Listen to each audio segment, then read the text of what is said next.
বাচ্চা থেকে বড় প্রত্যেকেরই কিন্তু কলাটা শরীরের পক্ষে ভীষণ উপযোগী।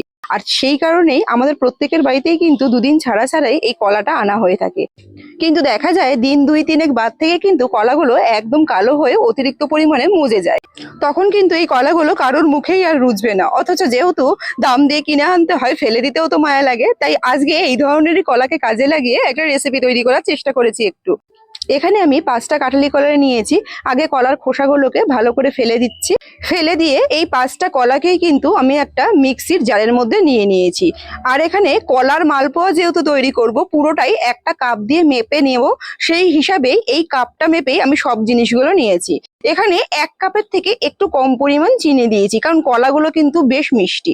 খুব ভালো করে ব্লেন্ড করে নিয়ে একটা মিক্সিং বোলের মধ্যে এখানে নিয়ে নিলাম।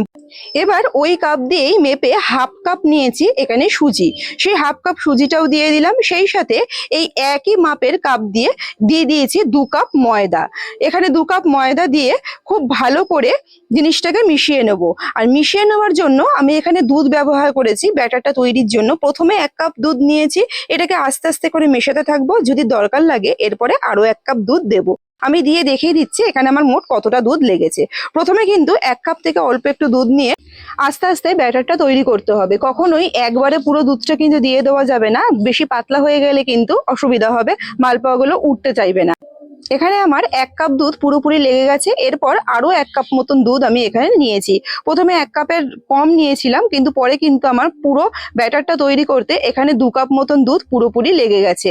আর তাতে প্রথম অবস্থায় কিন্তু ব্যাটারটা দেখলে একটু পাতলা বলে মনে হবে, কিন্তু এর মধ্যে যেহেতু সুজি আছে, এটাকে আমি 15 মিনিট একটু রেস্টে রেখে দেবো, তখন কিন্তু এই ব্যাটারটা একদম ঠিকঠাক মনে হবে। এখন কিন্তু একটু পাতলা মনে হচ্ছে। এবার এটাকে ঢেকে দিয়ে আমি 10 থেকে 15 মিনিট একটু রেস্টে রেখে দেবো। তাতে সুজিটা কিন্তু সুন্দর ফুলে যাবে আর ব্যাটারের ঘনত্বটাও একদম ঠিকঠাক চলে আসবে। ফিরে আসলাম এখানে 15 মিনিট পর, আর 15 মিনিট বাদে কিন্তু ব্যাটারটা একদম ঠিকঠাক ঘনত্বের এসছে।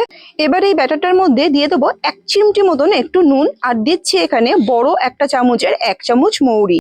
মৌরির ফ্লেভারটা কিন্তু মালপোয়াতে খুবই সুন্দর লাগে, তাই দিলে কিন্তু খেতে দারুণ হয়। আর এইবার খুব ভালো করে একটু মিশিয়ে নিলাম আর আরেক ব্যাটারটাকে ফেটিয়ে নিলাম। ব্যাটারটা যত ভালো ফেটানো হয় তত কিন্তু মালপোয়াগুলো খুব সুন্দর করে ফোলে।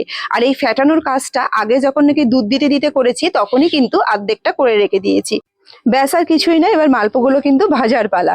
ভাজার জন্য এখানে কড়াইয়ের মধ্যে সাদা তেল নিয়েছি। আর মালপোয়া ভাজতে কিন্তু একটু ডুবো তেলেই ভালো হয়, ওই জন্য তেলটা একটু পরিমাণে বেশিই নিয়েছি। এবার 1 হাতা করে ব্যাটার দিয়ে সুন্দর করে টাইম দিলেই কিন্তু মালপোয়াগুলো ভাজা হয়ে যাবে। আর এক্ষেত্রে হিটটা কিন্তু মিডিয়াম থেকে হাইয়ের দিকে রেখেছি। খুব বেশি হাই হিট দিলে আবার নিচটা পুড়ে যেতে পারে, তাই মিডিয়াম টু হাই হিটে কিন্তু এটা খুব সুন্দর ভাজা হয় আর ভেতরটা খুব সুন্দর রেডি হয়। প্রত্যেকটা মালপোয়াই কিন্তু আমার খুব সুন্দর করে এইভাবে ফুলে উঠেছিল, আর সেই কারণে খেতেও কিন্তু খুবই সুন্দর হয়েছিল। আপনারা এরকম কে কে ফেলে দেওয়া কলা থেকে কি কি রেসিপি তৈরি করেন আমাকে কিন্তু জানাতে অবশ্যই ভুলবেন না। আর এরপর থেকে কলা যদি একটু বেশি মজে যায় তাহলে কিন্তু কোনোদিনই ফেলে দেবেন না। রেসিপিটা যদি ভালো লেগে থাকে প্লিজ একটা লাইক করবেন, সেই সাথে যদি ফেসবুক থেকে দেখে থাকেন একটু প্লিজ পেজটা আমার ফলো করে দেবেন। আর যদি ইউটিউব থেকে দেখে থাকেন তাহলে আমার চ্যানেলটা সাবস্ক্রাইব করে দেওয়ার একটু অনুরোধ রইল। অনেক ধন্যবাদ।